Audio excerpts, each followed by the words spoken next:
ఇప్పుడు రెండవ నామం నాన్న మణిగృహ. చింతామణి గృహాంతస్థ కదా, మణిగృహ అనే అక్షరాలు తీసుకుని ఇంకొక రెండో నామంలోకి గురువు గారు ప్రవేశం చేయటం జరిగింది. అంటే మణిగృహ అంటే అన్ని స్థూలంగా చూడకూడదమ్మా.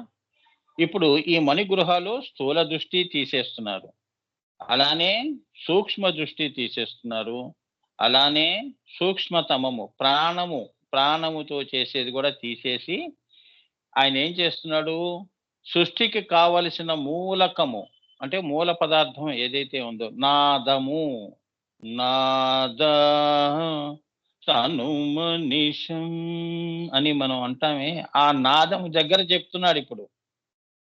మణిగృహ అంటే నాదగృహ. అమ్మవారు బిందువు త్రికోణం ఉందే అది గృహ. దశవిధ నాదములకి అది నిలయము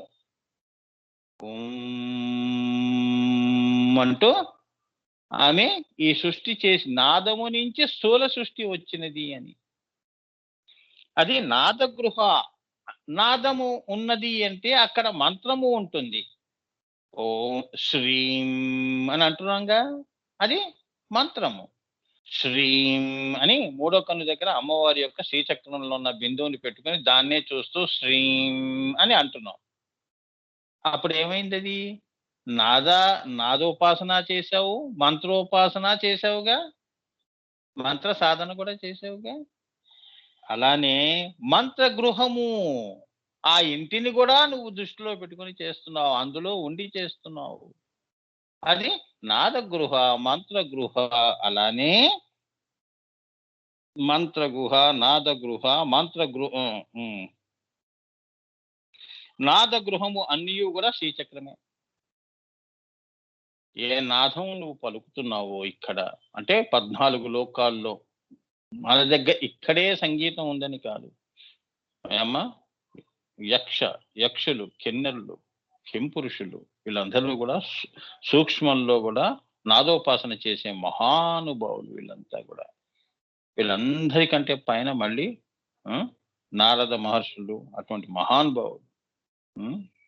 వీళ్ళందరూ కూడా నాదోపాసన చేసిన వాళ్ళు. వీళ్ళందరూ నాదస్వరూపులు ఏమ్మా, నారాయణ స్వరూపులు అంటారు ఏమ్మా. ఆ నాద స్వరూపులే నారాయణ స్వరూపులు. అంటే సృష్టిలో కూడా వాళ్ళు ఆ నాదముతోనే సృష్టిలోకి మరి వస్తున్నారు కదమ్మా, అవతార పురుషులుగా వస్తున్నారు కదా. ఋషులందరూ కూడా అటువంటి నాదోపాసన చేస్తారు కాబట్టి వారు భూమి మీద కూడా అదే ఉపాసన పెట్టుకుంటారు అమ్మా.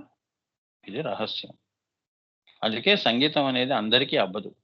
కొందరు వారి పూర్వజన్మలో ఆ ఉపాసన చేసిన వాళ్ళకి ఆ శ్రావ్యమైన ఆ కంఠం కూడా అమ్మవారి ఇస్తుంది ఏమ్మా. అందరికీ ఉపాసన చేయాలి, సాధన చేయకుండా నాకు అయాచితంగా అప్రయత్నంగా అన్ని ఇచ్చేయమ్మా అంటే సూక్ష్మం నుంచి స్థూలం వరకు అన్ని ఇవ్వదు అమ్మవారు. అందుకే నువ్వు ఒక అడుగు వేస్తే 10 అడుగులు వేసుకుంటూ వస్తుంది అమ్మవారు. అదే ఇంతకుముందు చెప్పానే, చింత. నీ సంకల్పం చక్కగా ఉంటే ఆమె అమ్మవారు తప్పకుండా 10 అడుగులు ముందుకు వేసుకుంటూ వచ్చి నీకు సహకరిస్తుంది. అటువంటి పరిస్థితులు కాల దేశ చైతన్యాలు అనేవి ఏవైతే ఉన్నాయో అవన్నీ నీ ఫేవరబుల్లోకి వస్తాయి. లేదు అంటే అది ఎప్పుడు కూడా గగన కుసుమంగా మిగిలిపోతుంది. గగన కుసుమము అంటే ఆకాశ పుష్పము. అనుకున్నానండి డాక్టర్ అవ్వాలని, యాక్టర్ అయ్యాను. చాలా మంది చెప్తుంటారుగా. అనుకోవటం వేరు, సాధన అనేది వేరు, కష్టపడటం కూడా ఉంది కదా. నువ్వేంటి అనుకునేది? చిన్నపిల్లలు కూడా ఎన్నో అనుకుంటారు వాళ్ళు, అవునా? ప్రతివాడు ఇది కావాలి అది కావాలి అని అనుకుంటారు. కానీ అందరూ ఎందుకు కాలేకపోతున్నారు? సాధన సరిగ్గా లేదు. అది నాద సాధన. అందరూ పాడతారు కానీ శ్రావ్యత అనేది ఏదైతే ఉందో అది అమ్మవారు ఆ గొంతు దగ్గర నాద రూపిణిగా ఉంటుంది అమ్మవారు. అది వారికే సొంతం, అందరికీ ఇవ్వదు. అందరికీ సంగీత పరిజ్ఞానం ఉంటుంది, జ్ఞానం ఉంటుంది, కానీ శ్రావ్యత అనేది ఇవ్వదు ఏమ్మా. ఇప్పుడు పిండితార్థం ఏమిటి? శ్రీచక్రం ఏమిటి? అది మంత్రగృహ, నాదగృహ, అలానే ఈ నాదము నుంచి వచ్చిన మూలకము ఏది సృష్టి, స్థూల సృష్టికి మూలకము కూడా ఆ గృహమే. నువ్వు ఎలా పుట్టావు అంటే అక్కడి నుంచి పుట్టావు నువ్వు. ఆ నాదమే స్థూలముగా నీ రూపంలో వచ్చింది కిందకి నువ్వు వచ్చావు. అందుకని నువ్వు కూడా నాద ఉపాసన చేసిన వాడివే. నాదానికి సంబంధించిన వాడివి. ఆ నాదమే నీలో శ్వాసగా మంత్ర రూపంగా సోహం అంశ సోహం సోహం అంశగా వస్తోంది. దాన్ని పట్టుకున్నవాడు ఎవడో వాడే సంగీతంలో పైకి వస్తాడు. అందుకని నాదోపాసన అంటే అదనమాట ధ్యానంలో. అదే క్రియాయోగ. ఏమ్మా? అలా నాదమే వాడికి మూలమవుతుంది. ఆ నాదాన్ని పట్టుకునే వాడు ఆ ఆత్మ రూపంలోకి వస్తాడు. ఏమ్మా? కింద మూలాధార స్వాధిష్టాన మణిపుర చక్రాలన్నిటిలో ఉన్న వెలుగులన్నీ తీసేసుకుంటూ ఆత్మలో అంటే సూర్యుడిలోకి కలిపేస్తాడు. ఆ సూర్యుడిని మూడో కన్ను దగ్గర దర్శిస్తాడు. వాడు నాదోపాసన చేస్తున్న వాడని. ఓకే. అంతస్థ మూడో నామం. అంతస్థ అంటే ఎన్నో అంతస్తు అండి, మేము పలానా మూడో అంతస్తులో ఉంటామండి, రెండో అంతస్తులో ఉంటాం అని అంటామే. అమ్మవారు ఏమిటి? చింతామణి గృహాంతస్థ. అంతస్థ అంటే ఏమిటి? దాని చిట్ట చివరి శిఖరము పైన ఉన్నది లేదా దాని మధ్యయందు ఉన్నది అని చెప్పవచ్చును. శిఖరము పైన మధ్యలో ఉంది అమ్మవారు. అది అంతస్తు. అయ్యో, నువ్వు ఎంత తల ఎత్తినా కూడా కనిపించదు. అందుకంటే తల ఎంతవరకు ఎత్తగలుస్తాం? నీ చూపు కూడా ఎంతవరకు ఉంటుంది? ఆకాశం వరకే ఉంటుంది, భూతాకాశం వరకు. ఇంకా 6 ఆకాశాలు దాటి శిఖరము పైన అంతస్తు మీద ఉంటుందని. గోలోకము కైలాసము మధ్యలో పైన బిందువు ఉందే త్రికోణం పైన ఉంటుంది అమ్మవారు. ఆమె అంతస్థ. అదే చింతామణి గృహాంతస్థ అంటారు. అర్థమైందమ్మా? ఇవన్నీ వినటం వల్లనే సగం పాపాలు తొలగిపోతాయమ్మా. గంగా స్నానం చేస్తే కాదు, నామం ఇది ఏం చేస్తున్నాం? నాద స్నానం చేస్తున్నాం మనం అందరం. నాద స్నానము. అవునా? మంత్ర స్నానము. మరి ఎందుకు మరి గంగలో ఎందుకు మునుగుతున్నావు? పాపాలు పోగొట్టుకోవడానికి. ఇక్కడే కూర్చొని ఇదిగో ఇగో ఇక్కడే మీ చేసుకున్న మన కర్మలు దుష్కర్మలన్నీ కూడా నాశనం అయిపోతున్నాయిగా. అమ్మవారు తొలగిస్తుందిగా. అవునా? ఏ రకంగా? నాద స్నానం. ఓం ఐం హ్రీం శ్రీం చింతామణి గృహాంతస్థాయై నమో. అయిపోయింది. దాని గురించి నువ్వు ఏమిటి స్థూల సూక్ష్మ సూక్ష్మతర సూక్ష్మతమ 4 అర్థం చేసుకున్నావు. మరి 4 స్నానాలు నువ్వు చేసినట్టు కాలే. మూడో కన్ను దగ్గర మానస సరోవరం, అమ్మవారి నాద రూపం. అవునా? అహం బ్రహ్మాస్మి, అహమేవ బ్రహ్మ. ఇంకా పైకి వెళ్తే అయమాత్మ బ్రహ్మ, సర్వం కల్వితం బ్రహ్మ. అలా వెళ్ళి అమ్మవారి బిందువులో కలుస్తున్నాం. అందుకే స్నానం చేసేసాం మనం. అందరికంటే ఉత్తమమైన స్నానమే చేసాం. అమ్మా, స్థూలంగానే కాదు, ఈ అంతర్స్నానంతోనే ఈవెన్ బయట స్నానం కూడా అయిపోయిందని. అందుకే నీ ప్రతి అణువు కూడా అంత మెరిసిపోతూ ఉంటుంది. అవధూతలు చూడండి, వాళ్ళు ఏ స్నాన సంధ్యాలు చేయరు. వాళ్ళు చూడటానికి ఎలా ఉంటారు? కళకళలాడుతూ ఉంటారు. ఎప్పుడు స్నానం చేశాడు ఈయన అని. రక్తంలో ఉన్న అణువు కూడా స్నానం చేయించేస్తారు, నాద స్నానం చేయించేస్తారు. రక్త శుద్ధి కూడా అయిపోతుంది. ఇంకా చర్మం ఏముందమ్మా? చర్మంలో కాంతే వస్తుంది. అవునా? లోపల మబ్బులన్నీ తొలగిపోతుంటే, స్నానం ద్వారా మురికి అంతా వెళ్ళిపోతుంటే శరీరంలో కాంతే వస్తుంది. పాత్ర ఎంత గట్టిగా తోముతుంటే అంత మెరుస్తుంది అన్నట్టు. ఇదే మనం నాదంతో చేస్తున్న ఉపాసన. ఓకే. అంతస్థ అంటే దాని చిట్ట చివరి శిఖరము పైన ఉన్నది లేదా దాని మధ్యయందు ఉన్నదని చెప్పవచ్చును. అంటే ఆమె కంటే పైన ఎవ్వరూ లేరు. అలానే కాబట్టి అంతస్థ అంటే నిరీశ్వర అని అర్థం. ఆమె ఏమిటి? మనకి ఒక అంతస్తు ఉంటుంది, దాని పైన అనేది కూడా ఉంటుంది. మన పైన ఎవరో ఉన్నారండి, మా పైన వాళ్ళు ఉంటారండి అని నువ్వు చెప్పుకుని తిరుగుతాం. ఓం భూ ఓం భువ ఓం శువ ఓం మహ ఓం తప ఓం సత్యం. భూపురాది వాళ్ళకి ఏమిటి, మనకి పైన లోకాలు ఏమిటి, భువర్లోక, సువర్లోక, మహర్లోకాలు. ఈ మూడిటికి పైన లోకం ఏమిటి? ఉం? అదే మన జనలోకం, తపోలోకం. జనలోకానికంటే పైన తపోలోకం, తపోలోకం కంటే పైన లోకం సత్యలోకం. ఇలా అంటున్నాం కదా. ఆ సత్యలోకానికి పైన ఎవరబ్బా అంటే మళ్ళీ అమ్మవారు వస్తుంది, చింతామణి గృహం వస్తుంది. అది ఎక్కడుంది అంతస్తు, ఏ అంతస్తులో ఉంది అంటే పైన మధ్యలో ఉంది అని. మనకు అంతస్తులు ఉన్నాయి, అమ్మవారికి పైన ఎవరూ లేరు. ఆమె నిరీశ్వర ఉల్లలిత అని. ఆ ఉల్లలిత, ఆ నిరీశ్వరంలోంచి వచ్చిన బిందువు ఏదైతే ఉందో, చైతన్యం ఏదైతే ఉందో, ఆ నిరీశ్వరుడు ఈశ్వరుడు అవటం ఏదైతే ఉందో అదే అంతస్థ. చూసారా? అందుకే పైన ఎవరూ లేరు అని. మన లోకాల్లో మనకంటే పైన వాళ్ళు, వాళ్ళకంటే పైన ఇంకోళ్ళు అంతస్తులు ఉంటాయి.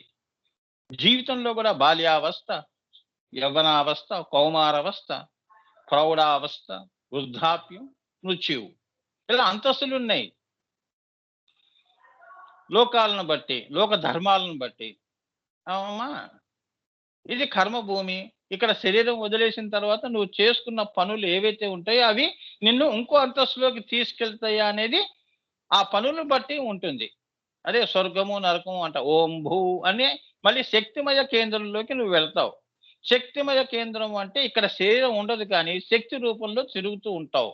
శరీరం లేని స్థితి అది. పోయిన తర్వాత అమ్మా చెప్తున్నాను, కొద్దిగా నువ్వు మంచి పనులు చేసుకున్నావంటే నువ్వేమిటి కాన్షియస్.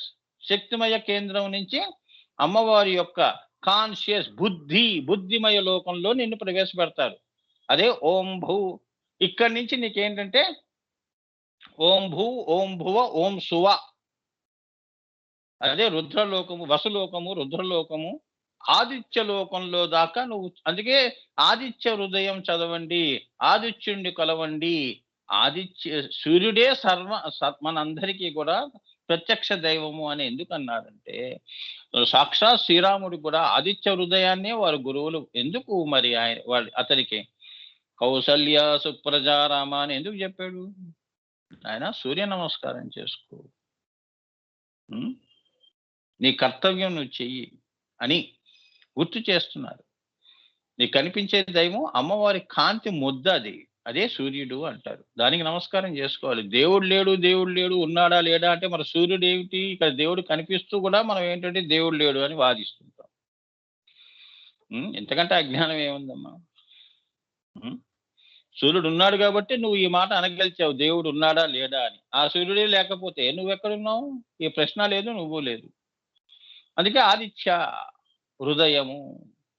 బల, అతి బల అంటే శారీరకమైన బలం కాదు, మనోబలం, ఆత్మస్థైర్యం. ఎందుకంటే నిన్ను వీరుణ్ణి చేసేవాడు ఆదిత్యుడు. నీ ఆత్మ ప్రస్థానంలో ఆయన శక్తి ఉండాలి. అదే దయ, అమ్మ దయ అంటే అది. ఆదిత్యుడి యొక్క దయ ఉంటే నీ ఆత్మ కూడా, ఆత్మసూర్యుడు అనేవాడు కూడా, ఆ పరమాత్మ అనే ఆ ప్రచండ భైరవుడు అనేది ఆ బిందు ఉందే, సూర్యుడిని కూడా వెలిగించే అది, అందులోకి వెళ్ళగలుస్తావు. అందుకే ముందు ఇక్కడ ఈయన్నే మనకి ప్రత్యక్ష దైవము, గురువు. చాలా ఆయనకి నువ్వు నమస్కారం పెట్టావంటే నీ నమస్కారం మళ్ళీ నా దాకా వస్తుంది. ఆయన అన్నిటికీ కూడా ఆయన్నే కదా. ఆకాశంలో ఉన్నాడంటే అందరివి ఎవరు ఏం చేస్తున్నారో అన్నీ తెలుసు ఆయనకి. ఆయన సర్వజ్ఞుడు అని అర్థం అన్నమాట. అలా అర్థం చేసుకోవాలి. అంతస్తు అంటే అది. ఆలోచనలో కూడా అంతస్తులు ఉంటాయి, అవునా? ఉంటాయా లేవా? ఉత్తమం, మధ్యమం, అధమం. ఉత్తమ సంస్కారాలతో ఉన్న వాళ్ళందరూ ఉత్తమమైన భావాలు పెట్టుకుని ఉత్తమమైన జీవితాలు గడుపుతూ ఉంటారు. మధ్యస్థంగా ఉంటారు వాళ్ళు, అటు కాదు ఇటు కాదు.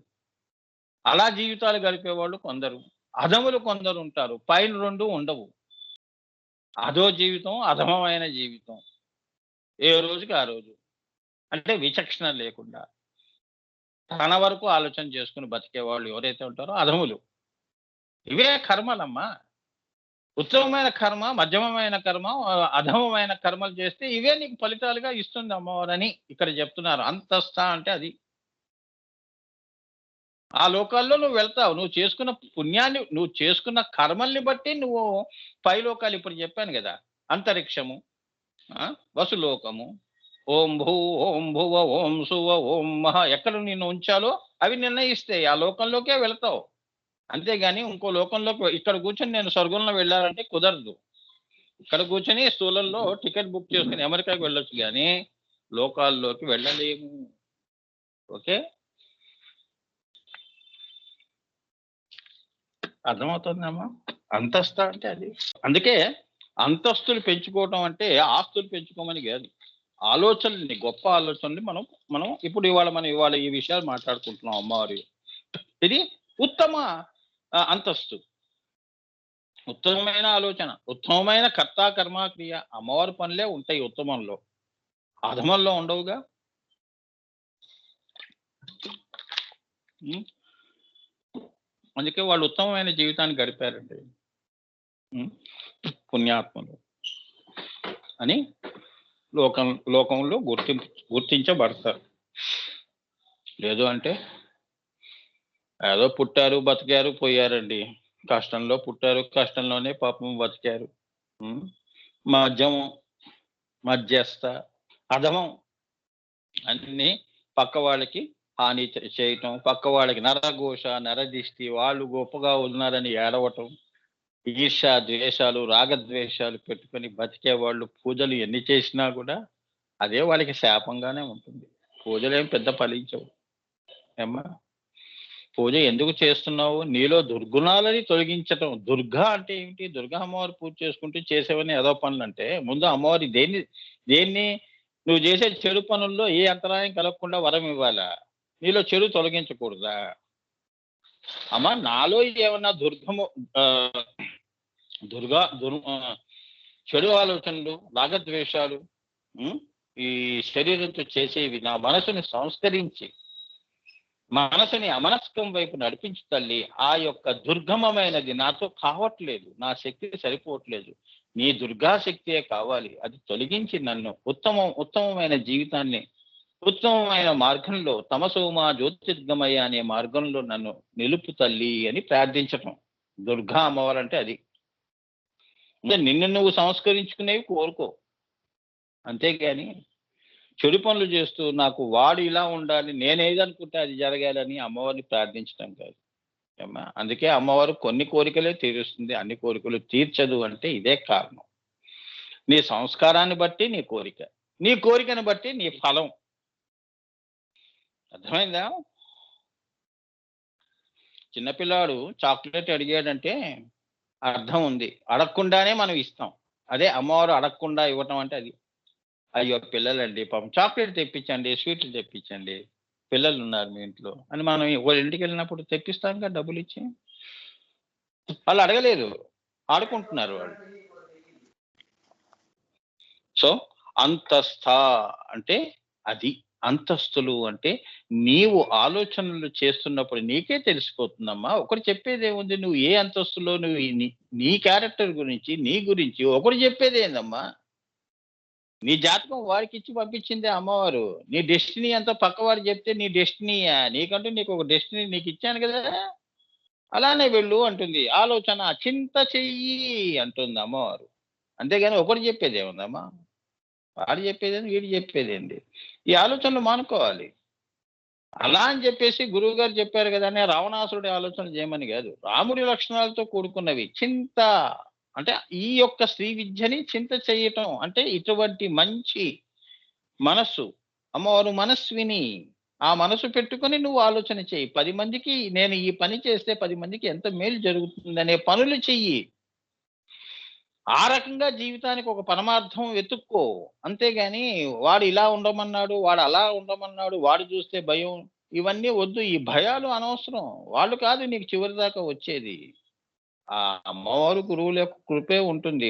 వాళ్ళకు గూడా అదే, నీకు అదే. ఈ రహస్యం తెలుసుకోవాలి. అవతార పురుషులందరూ గూడా ఎలా పైకొచ్చారు? వారికి ఎవరు చెప్పారు? ఆనందఘన ఎక్కడో మారుమూల కుగ్రామంలో పుట్టారాయన. ఆయన ఇంత చెప్పాడు అంటే ఈ సృష్టిలోనే లేదసలు. శ్రీకృష్ణుడి తర్వాత చెప్పిన మహానుభావుడు శ్రీకృష్ణ అవతారానికి సమానం ఆయన. ఆయన హృదయమే ఈయన ఆనందఘన. మరి ఆయన ఇంత చెప్పాడు కదమ్మా. ఎక్కడ గ్రామము పలకా బల్పం పట్టుకొని నెత్తి మీద పుస్తకాలు పెట్టుకొని ఆ కుగ్రామాల్లో కృష్ణానది పొంగి పొర్లుతున్నప్పుడు స్కూళ్ళు తెరిచినప్పుడు పాపం అలా వెళ్ళి చదువుకున్నారు నీటిలో ఈదుకుంటూ. రోజుల్లో ఏముందమ్మా, చిన్నపిల్లాడికి జలుబు చేస్తే ఓహో అన్ని హాస్పిటళ్ళు అప్రమత్తం చేస్తాం. అంత సుకుమారంగా వాళ్ళు చదవలేదు. బండ చదువులు చదివారు. చూసారా? ఈ రోజుల్లో ఏముంది, ప్రతి వాళ్ళని గారాబంగా పెంచి స్కూళ్ళకి పంపిస్తున్నారు. అంత లేదు ఒకప్పుడు. మహానుభావులు మరి శ్రీకృష్ణుడు వీళ్ళందరూ చూడండి ఎలా వెళ్ళారు.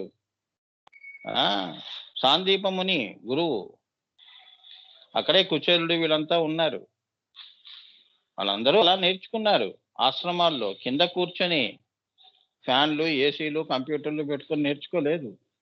కంప్యూటర్కే వాళ్ళే అటువంటి దానికంటే పై చింతన చేసే చదువులు చదువు. అందుకే వేదము, ధర్మములు అవి నేర్చుకున్నారు వాళ్ళు. అందులోంచి వచ్చినవే ఇప్పుడు ఈ చదువుల్లో ఉన్న బై ప్రోడక్ట్స్ ఇవన్నీ. అర్థమైందా అమ్మా? ఈ చదువులే ఉన్నాయమ్మా. స్థూల ఫిజికల్ ఎడ్యుకేషన్ ఇది. ఆస్ట్రల్ ఎడ్యుకేషన్ కాదు ఇది. ఓన్లీ ఫిజికల్ ఎడ్యుకేషన్ కోటి వరకే. నువ్వు చదువుకున్నావు కాబట్టి నీకు ఉద్యోగం, నీకు జీతం అంతే. ప్రభుత్వానికిను ప్రజలకి ఉన్న సంబంధం ఏముంది? తర్వాత పెన్షన్ ఇస్తాం వృద్ధాప్యంలో, దాన్ని తింటూ బతుకు. అర్థమైందా? మహా అయితే నువ్వు కదలలేవు, ఎప్పుడో ప్రయాణం చేస్తావు కాబట్టి నీకు రాయితీ 10% రాయితీ టికెట్లో. ఇలా బిచ్చం వేస్తూ ఉంటారు అంతే.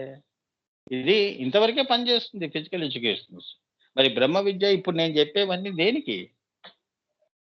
ఎంత గొప్ప ఆలోచన అది. నేను ఏ అంతస్తులో పెడుతున్నాడు నీ గురువు? చెప్పు. ఆలోచన చెయ్యాలి. గురువు సాంగత్యము, గురువు యొక్క సేవ అంటే నీకు తెలియకుండా నీకు చెప్పి ఏది ఇవ్వడు ఆయన. నీకు తెలియకుండానే అన్నీ ఇస్తాడు ఆయన. నీకు రేపు ఏ అవసరాలు ఉన్నాయో అవి కూడా ఇస్తాడు అని. అర్థమైందమ్మా? అంతస్తా అంటే అది. సో చిన్నప్పటి నుంచి మనం ఏంటంటే, అందుకే చిన్నప్పటి నుంచి మాతృదేవోభవ, పితృదేవో, ఆచార్య దేవోభవ అంటే ఏంటంటే, ముందు ఈ 3 చెప్తే ఇంటి నుంచి ప్రేమ మొదలవుతుంది. Charity begins at home. మనని మనం ప్రేమించుకుంటే ఇతరులను ప్రేమించే ఇదే వస్తుంది. మనని మనమే ప్రేమించుకోం, అదే తెలీదు. పక్కవాడికి నీతులు ఏం చెప్తాం? అది అమ్మవారు స్వయంభూ. ఆమెయే గురు గోవింద రూపిణి. ఆమెకు ఎవరు చెప్పేది ఏమి లేదు. ఆవిడ నుంచే గురువులందరూ వచ్చిన వాళ్ళు అంశరూపంలో. ఎంత బ్రహ్మ విద్యది, ఎంత శ్రీ విద్యది. శ్రీ ఎక్కడ పరాశూన్యము, పరాశూన్యం నుంచి ఇంత శ్రీచక్రం వచ్చిందంటే ఎంత ఆమె మేధాదక్షిణామూర్తి. అవి ఉత్తమమైన ఆలోచనలు అంటే అటువంటివి చేస్తూ ఉండాలి. అప్పుడు ఇవన్నీ ఫినిట్ గా కనిపిస్తాయి. అంటే చిన్నగా కనిపిస్తాయి. మనం చేసే పనులు కూడా చిన్నగా ఉంటాయి. శ్రీకృష్ణుడికి ఇవన్నీ చాలా చిన్ని పనులు. కానీ అయినా కూడా అంత అవతార పురుషుడు పాపం అమ్మవారి ఆజ్ఞను తీసుకొని భూమి మీదకి వచ్చి ఆ చిన్న పనులన్నీ సరి చేసుకుని వెళ్ళాడు. ఆయనకి ఎంత శ్రద్ధ చూడండి. ఆయనకు కూడా గురు గోవింద రూపిణి అమ్మవారి కరాంగులినకోత్పన్న నారాయణ దశాకృతి.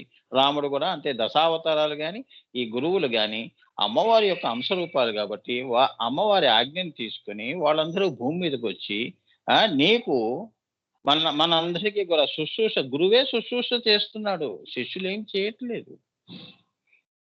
నీ దగ్గరికి వచ్చి నిన్ను సంస్కరించి నీకు విద్యాబుద్ధులు చెప్పి నిన్ను ఒక ఉత్తమమైన జీవితాన్ని నీకు ప్రసాదించి మళ్ళీ తనలో కలుపుకోవటం అంత చేస్తున్నాడు కదా గురువు. అవునా? అది అంతస్థ అంటే అది. మన స్థాయి, మన అంతస్తు మర్చిపోకూడదు అంటే అర్థం అదనమాట. అది దిగజారిపోకూడదు. అది కిందకి నేను ఎప్పుడు అనుకోలేదండి ఆ మాట అంటాడండి, అంత మాట అంటారా మీరు మమ్మల్ని అని. ఆ స్థాయి వరకు రాకూడదు. ఎప్పుడు రిజర్వ్డ్ గా ఉండాలి, ధైర్యంగా ఉండాలి, మౌనంగా ఉండాలి. ఎంత రిజర్వ్డ్ గా ఉంటాడండి, కష్టం వచ్చినా సుఖం వచ్చినా అని అనిపించుకోవాలి. అంతేగాని పొలోలమంటూ భోరున ఏడ్చేసి అందరి మీద వెళ్ళిపోయి అందరికీ మన కష్టం చెప్పేసేసి ఇలా చేయకూడదు. దిగజారిపోవటం కాదు. అంతస్తా అంటే అది కాపాడుకో అంటారు. నీ ప్రవృత్తిని నువ్వు కాపాడుకుంటే నీ అంతస్తు ఎక్కడ ఏమీ కాదు, చెక్కు చెదరదు. రాముడు తన అంతస్తు ఎప్పుడూ మర్చిపోలేదు. అర్థమైందా? అవతార పురుషులు చూసి నేర్చుకోవాల్సింది అంతస్థ అంటే అది. గురు సేవ గాని, దైవ సేవ గాని, తన కర్తవ్యము, తన మాట, బాణము, ఒకే భార్య అన్నట్టుగా ఆ ధర్మాలు మర్చిపోలేదు. ఎందరో ఆయన్ని ఎందరో ఈ ఈ ధర్మాన్ని నుంచి అతన్ని తొలగించాలని చూశారు. పరీక్షలు పెట్టారు గానీ, ఎందులోనూ కూడా ఆయన లొంగలేదు. అదే మనం తెలుసుకోవాల్సిన అంతస్థ అంటే అది. అంటే స్థూలంగా, సూక్ష్మంగా, సూక్ష్మతరంగా, సూక్ష్మతమంగా రేపొద్దున నీ ఆత్మ ప్రస్థానంలో ఏ స్వర్గంలోనో ఏదో నీకు వినిపిస్తోంది, ఏదో కనిపిస్తోంది అని జెప్పి అక్కడికి వెళ్ళిపోవటం కాదు. నీ లక్ష్యం ఏమిటి? బిందువు పెట్టుకున్నప్పుడు బిందువు వరకు వెళ్ళటం. ఇవన్నీ తొలగించుకోవటం. ఇవన్నీ అశాశ్వతం అనుకోవటం. నశ్వరము అనుకోవాలి. నీ లక్ష్యము బిందువులో అమ్మలో కలవాలి. సవికల్ప సమాధి అనేది పెట్టుకొని నువ్వు వెళ్ళాలి. అంతేగాని మధ్యలో కొన్ని ఆర్భాటాలును, రంగురంగుల లోకాలు చూడంగానే దానికి ఆకర్షించబడకూడదు అని. రేపొద్దున మీకు యోగంలో వచ్చే ఇవన్నీ పరీక్షలు ఇవన్నీ. 9 పరీక్షలుంటాయి. ఇదే నవావరణ అంటే. అంత బిందువులోకి అంత తొందరగా వెళ్ళాలి అంటే ఇవన్నీ ఈ నామాల్లో ఉన్న అంతరార్థాలు తెలుసుకోవాలి అని. అంతస్థ అంటే అది.